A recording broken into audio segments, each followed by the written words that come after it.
இன்னைக்கு இந்த வீடியோல எந்த விஷயத்தை பத்தி பேச போறோம் அப்படின்னு சொல்லி கேட்டோம் அப்படின்னா, பாரிஸ்ல நடந்து வந்துகிட்டு இருக்கக்கூடிய ஒலிம்பிக் இருக்கு இல்லையா? ஸோ அந்த ஒலிம்பிக் போட்டிகள்ல இந்த ஒலிம்பிக் போட்டியினுடைய சர்ச்சையின் மையம் அப்படின்னு சொல்லி வர்ணிக்கப்பட்ட இமானே கெலிஃப் பார்த்தோம் அப்படின்னா, நேற்று சீன வீராங்கனையான யாங் லியூஸ் அப்படின்னு சொல்லக்கூடியவங்களை வீழ்த்தி கோல்டு மெடல் வின் பண்ணியிருக்கிறது.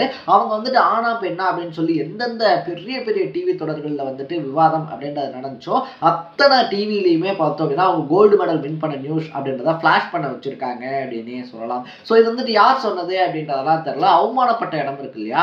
அவமானப்பட்ட இடத்துல ஜெயிக்கிறத தவிர வேற எந்த சந்தோஷமும் இருக்க முடியாது அப்படின்னு வந்துட்டு சொல்லுவாங்க.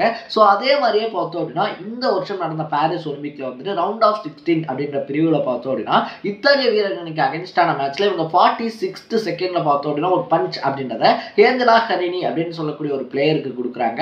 ஸோ 46th செகண்ட்லேயே பார்த்தோம் அப்படின்னா அந்த ஆப்பனன்ட் பிளேயர் என்ன பண்றாங்கன்னா இந்த கேம் அப்படின்றத நான் குவிட் பண்றேன் அப்படின்னு சொல்லிட்டு குவிட் பண்ணிட்டு போறாங்க.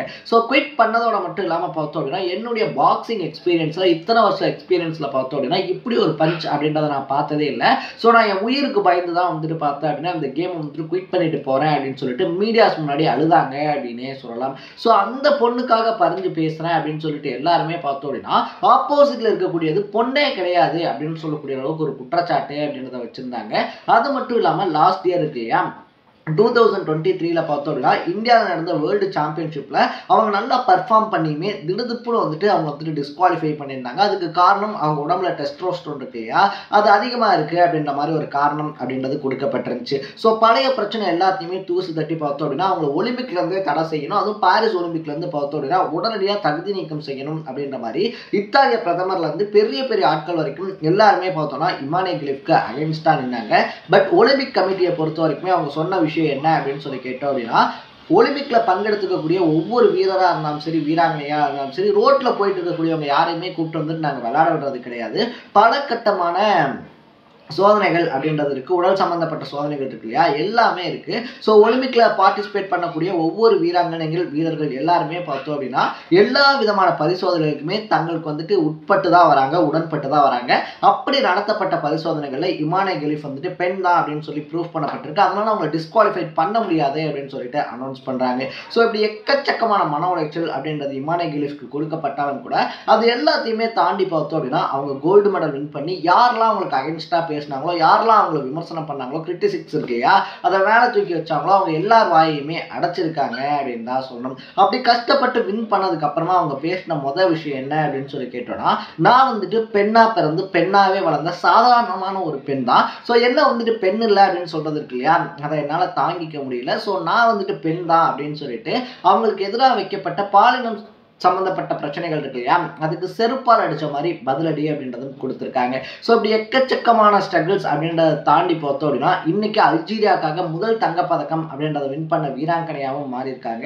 யார் இந்த இமானே கெலிஃப், அவங்க கடந்து வந்த பாதை என்ன அப்படின்னு சொல்லி தான் இந்த வீடியோவில் பேச போகிறோம். அதுக்கு முன்னாடி நம்ம சேனலுக்கு நீங்கள் புதுசாக வந்திருந்தீங்க அப்படின்னா இதே மாதிரி அப்பப்போ அப்டேட்டாக போயிட்டு இருக்கிற விஷயங்கள் இருக்கு இல்லையா, அது கரண்ட் அஃபேர்ஸாக இருந்தாலும் சரி பாலிடிக்ஸாக இருந்தாலும் சரி ஸ்போர்ட்ஸாக இருந்தாலும் சரி இதே மாதிரி அப்பப்போ அப்டேட்டாக போயிட்டு இருக்கிற விஷயங்களை நீங்கள் தொடர்ந்து தெரிஞ்சுக்கணும் அப்படின்னு ஆசைப்பட்டீங்கன்னா மறக்காம சேனலை சப்ஸ்கிரைப் பண்ணிக்கங்க. First of all Imane Khelif யாரு அப்படின்னு சொல்லி கேட்டோம் அப்படின்னா அல்ஜீரியா அப்படின்ற நாட்டில் வந்து சாதாரணமான ஒரு குக்கிராமத்தில் பிறந்த ஒரு பொண்ணு தான் அப்படின்னே வந்துட்டு சொல்லலாம். ஸோ எல்லார் மாதிரியுமே பார்த்தோம் அப்படின்னா அந்த கிராமத்துலையும் வந்துட்டு பெண்களுக்கு அப்படின்னு சொல்லிட்டு ஒரு கட்டுப்பாடுகள் எக்கச்சக்கமாக இருக்கு. இமானே கெலிஃப்க்கு சின்ன வயசுலேருந்தே பார்த்தோம் அப்படின்னா ஃபுட்பால் அப்படின்றதான் இன்ட்ரெஸ்ட்லாம் இருந்திருக்கு. அவங்க ஃபுட்பால் விளாடும் போதெல்லாம் பார்த்தோம் அப்படின்னா பெருசாக யாரும் அவங்களுக்கு அகேன்ஸ்டாக நிற்கல.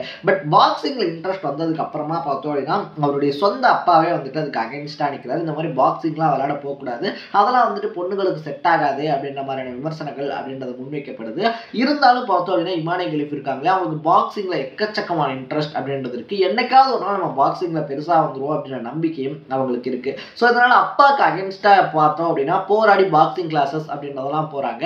ஸோ அப்பாவுக்கு அகேன்ஸ்டா நின்று ப்ராக்டிசஸ்லாம் போனதுனால பார்த்தோம் அப்படின்னா வீட்டில இருந்தும் அவங்களுக்கு போதுமான அளவுக்கான அந்த உபசரிப்புன்னு சொல்லுவாங்க, உபசரிப்பு லைக் எப்படி சொல்றது சப்போர்ட் அப்படின்னு சொல்லிட்டு அதுவும் வந்துட்டு அவங்களுக்கு கிடையாது. ஆனாலும் இமானே கெலிஃப் வந்துட்டு மனம் தளரவே கிடையாது. ரோட்ல போய் பார்த்தோம் அப்படின்னா பிரெட் பாக்கெட் விற்கிறாங்க, ரொட்டி விற்கிறாங்க. இது மட்டும் இல்லாமல் தன்னுடைய ப்ராக்டிஸ் செஷனுக்கு ஆகக்கூடிய செலவுகள் இருக்கு இல்லையா இதெல்லாம் நம்மளே பார்த்துக்கணும் அப்படின்னு சொல்லிட்டு ரோட்ல போயிட்டு புக்ஸ் விற்கிறது அப்படின்னு சொல்லிட்டு எந்தெந்த மூலியமா வந்துட்டு தன்னால பணம் பரட்ட முடியுமோ அந்த மாதிரி சின்ன சின்ன வேலைகள் அப்படின்றத நிறைய செஞ்சு பார்த்தோம் அப்படின்னா பணம் அப்படின்றத புரட்டுறாங்க. ஒரு கட்டத்துக்கு மேலே பார்த்தோம் அப்படின்னா உள்ளூர் இருக்கக்கூடிய எல்லாருமே அகென்ஸ்டா மாறினதுக்கு அப்புறமா அந்த கிராமத்துல இருந்து தலைநகரத்துக்கே போறாங்க அப்படின்னே சொல்லலாம். ஏன்னா நம்ம இங்க இருந்தோம் அப்படின்னா இனிமேல் நம்மளை பாக்ஸிங் விளையாட விட மாட்டாங்க, அது நம்ம ஃபேமிலிக்கு பிரச்சனை ஆகும் அப்படின்றதுனால தலைநகரத்தை நோக்கி போறாங்க. அங்க போயிட்டு அவங்களுடைய பாக்ஸிங் ட்ரைனிங் அப்படின்றத இன்னும் அதிதீவிரமா வந்துட்டு செயல்படுத்த ஆரம்பிக்கிறாங்க. அதுக்கப்புறமா தான் பார்த்தோம் அப்படின்னா ஒரு சில வருஷங்கள் கடின உழைப்புக்கு அப்புறமா தான் அவங்களுக்கு அல்ஜீரியா நாட்டுக்காக ரெப்ரசென்ட் பண்ணி விளையாடுறதுக்கான வாய்ப்பு அப்படின்றது கிடைக்குது. அப்படி அந்த வாய்ப்புகள் அப்படின்றது கிடைச்சப்ப 2018 பார்த்தோம் அப்படின்னா AIBA சாம்பியன்ஷிப் அப்படின்னு சொல்லிட்டு ஒன்று விளையாடுறாங்க. அதில் 17வது பிளேஸ் வராங்க. 2019 பார்த்தோம் அப்படின்னா 33வது பிளேஸ் போயிடுறாங்க அப்படின்னே சொல்லலாம். ஸோ இந்த 2 வருஷங்களுமே பார்த்தோம் அப்படின்னா இமானே கலிஃபினுடைய வாழ்க்கையில் வந்துட்டு பாக்ஸிங்கை விட்டே போயிடலாமா அப்படின்னு சொல்லி யோசிக்கக்கூடிய அளவுக்கான லைஃப் ஸ்டோரிஸ் அப்படின்றது எக்கச்சக்கமாக இருக்குது. ஓகே, நமக்கு இதெல்லாம் செட் ஆகாது அப்படின்னு சொல்லிட்டு இருந்தாலும் மனசு விடாமல் வந்துட்டு போராடுறாங்க. 2020வது வருஷம் நடந்த ஒலிம்பிக்கில் பார்த்தோம் அப்படின்னா குவார்ட்டர் ஃபைனல்ஸ் வரைக்கும் வராங்க அப்படின்னே சொல்லலாம். அதுக்கப்புறமா தொடர்ந்து போராட்டம் அப்படின்றதெல்லாம் போட்டு 2022 அந்த ஒரு வருஷத்தில் பார்த்தோம் அப்படின்னா அரப் கேம்ஸ் அப்படின்னு சொல்லக்கூடிய கேம்ஸ்லயா இருந்தாலும் சரி, ஆப்பிரிக்கன் சாம்பியன்ஷிப்லயா இருந்தாலும் சரி தொடர்ந்து கோல்டு மெடல் வின் பண்றாங்க.